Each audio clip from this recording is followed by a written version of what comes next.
mercredi 27 mars 2024, sous la présidence du chef de l'État, M. Patrice Talon, le Conseil des ministres s'est réuni. À l'issue de la séance, les décisions que voici ont été prises. Au chapitre des mesures normatives, mise en place et modalités de tenue du registre des Béninois de l'étranger. Dans la perspective de l'amélioration de la qualité des services consulaires offerts aux Béninois de l'étranger, dans un contexte de digitalisation croissante, il est prévu de mettre en place un système favorisant le recensement de nos compatriotes vivant hors du pays afin de constituer le registre des Béninois de l'étranger.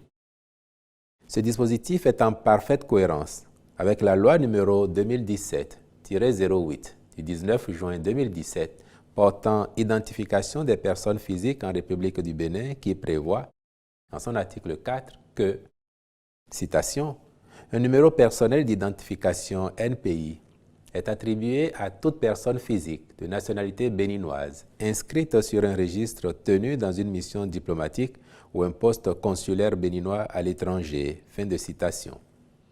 Au demeurant, la finalité est de permettre aux Béninois qui y sont inscrits de demander à l'État de leur assurer la jouissance de leurs droits de Béninois vivant à l'étranger. C'est pour fixer les conditions et modalités d'enregistrement que le présent décret est adopté. Il prescrit que l'inscription au registre est gratuite et individuelle. Elle peut être faite par tout compatriote vivant à l'étranger au profit de son conjoint de nationalité béninoise ou de ses enfants mineurs.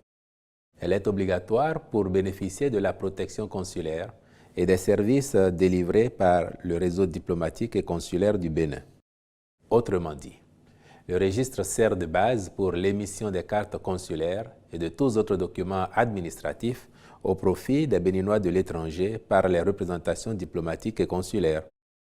En fonction du lieu de résidence, tout Béninois de l'étranger est rattaché à une circonscription consulaire.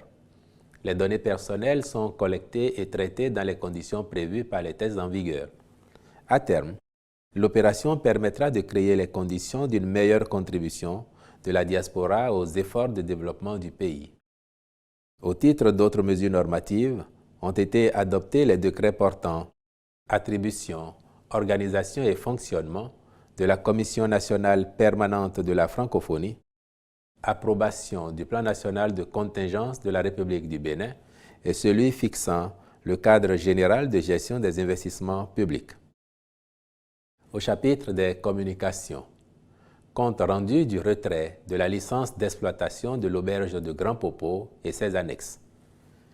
Le ministre chargé du tourisme a rendu compte au Conseil de ce que ses services compétents ont diligenté une mission inopinée d'inspection et de contrôle à la suite des alertes sur le non-respect par l'exploitant de ce réceptif hôtelier de la réglementation régissant les établissements d'hébergement touristique. Les manquements graves relevés à cette occasion se rapportent notamment aux normes d'hygiène, de sécurité et de qualité de service, toutes choses passibles du retrait de la licence d'exploitation. Par ailleurs, la résiliation du contrat de bail par la mairie de Grand Popo pour manquement à ses obligations contractuelles implique le retrait à l'exploitant de la gestion du réceptif pour lequel la licence d'exploitation lui a été octroyée, ce qui rend subséquemment caduque la dite licence. Le défaut de respect des clauses contractuelles se rapporte entre autres aux arriérés de loyer dus par l'exploitant et aux factures impayées de consommation d'eau et d'électricité sur plusieurs mois. Pour toutes ces raisons, et à la suite des diligences infructueuses effectuées par la mairie, l'État restant propriétaire des infrastructures, le Conseil a instruit le ministre, de même que tous les autres qui sont concernés, à l'effet d'appliquer les tests en vigueur. Un maître d'œuvre devra également être identifié en vue de la réhabilitation des infrastructures aux normes et standards requis en cohérence avec les orientations du gouvernement dans le domaine touristique. Au chapitre des rencontres et manifestations internationales, il a été autorisé la participation du Bénin à la 91e session générale de l'Assemblée mondiale des délégués nationaux de l'Organisation mondiale de la santé du 26 au 30 mai 2024 à Paris en France. Au chapitre des mesures individuelles, enfin, sur proposition des ministres, les nominations ci-après ont été prononcées. au ministère du Développement et de la coordination de l'action gouvernementale. Directeur général des politiques de développement, M. Syriac Romuald Adekambi Edan. Directeur général de la coordination et du suivi des objectifs de développement durable, M. Anissé Camille Sevo. Directeur général de l'évaluation et de l'Observatoire du changement social, M. Abdoulaye Gounou.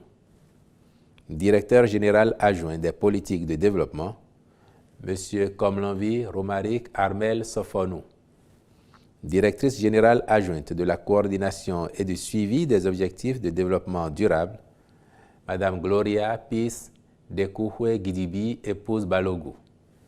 Directrice générale adjointe de l'évaluation et de l'Observatoire du changement social, Mme Pélagie Lechidia Afiavi Dopé de Souza. Directrice départementale du développement du Borgou, Mme Marietou Tamba. Au ministère de l'Intérieur et de la Sécurité publique, Directeur général de la police républicaine, M. Soumaïla Alabi Yaya. Directeur général adjoint de la police républicaine, Contrôleur général de police, Kokou Brice Alawanou, je vous remercie.